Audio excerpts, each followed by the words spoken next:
Hi, Henk Akmans here, Supply Chain Dynamics, Chapter 11, Virtuous and Vicious Cycles in ERP Implementation. Sysdea Gameplay 7, Managerial Perceptions and Satisfaction. Management played a crucial role in this progress. Management played a crucial role to save the day, but did it also, was it not only a hero, but also a hazard? Well, let's have a look at it.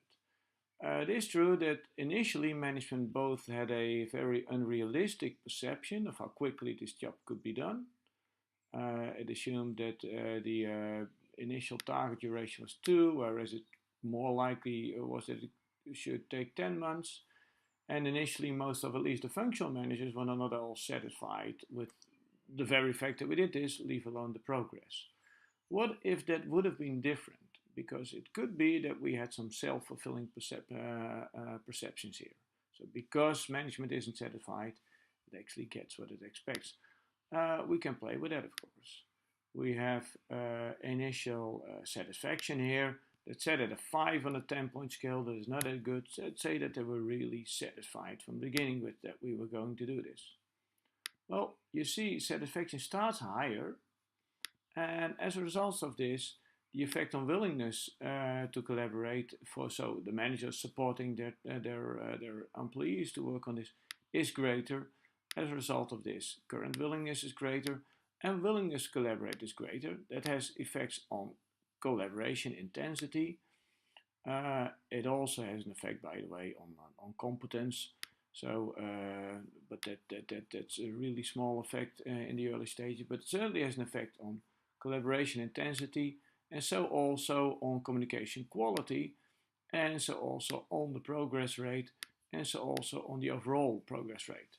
So this is indeed an example of self-fulfilling prophecies when management thinks not too favorably of the progress project in the first place. Actually, the actions that it will take will bring the dissatisfaction about.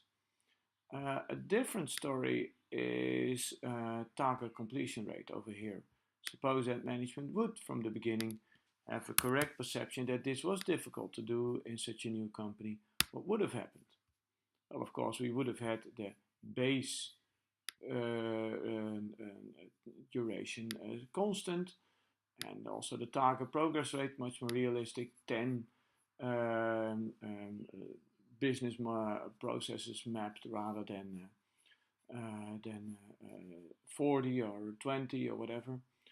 Interestingly, the perceived target progress rate then also becomes a lot lower because management is not misguided by its initial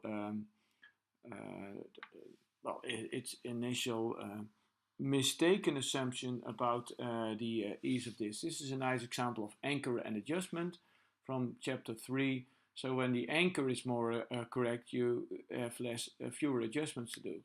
As a result of this, actually management sooner sees that well, it may be 10, but actually it is more like 2, the progress rate. So the likelihood of timely completion is already quite soon seen as to being very low.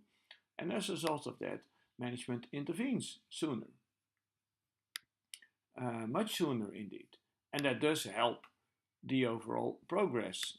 Basically, if management had a more realistic perception, it would have taken it less time to see that something was really wrong, and well, things would have changed rapidly. But it would have changed. The two reasons for a change in performance are quite different.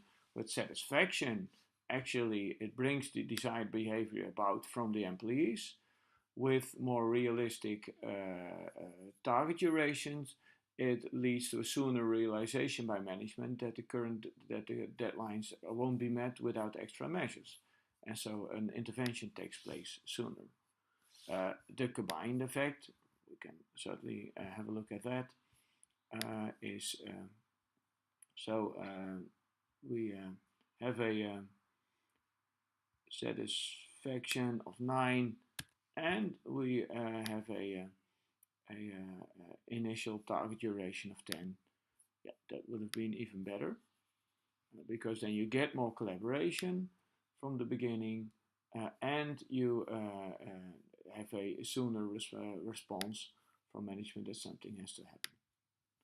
Other things like shorter perception delays don't really matter as much, but you can check that for yourself.